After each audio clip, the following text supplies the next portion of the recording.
নমস্কার, মায়ের রান্নাঘর থেকে সবাইকে স্বাগতম। আজকে আমি কাঁচা আম পুদিনা পাতা দিয়ে শরবত বানাবো।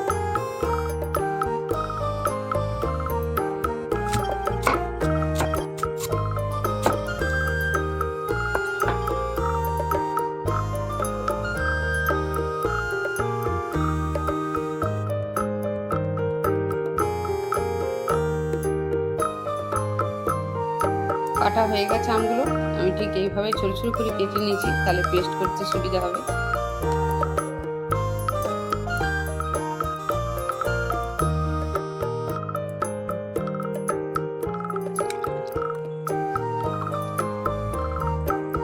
ভাজা মশলা, আগে থেকে যে ভাজা মশলাটা আমি করেছিলাম সেটা দিয়ে দিলাম, আর অবশ্যই বিট লবণ দিতে হবে।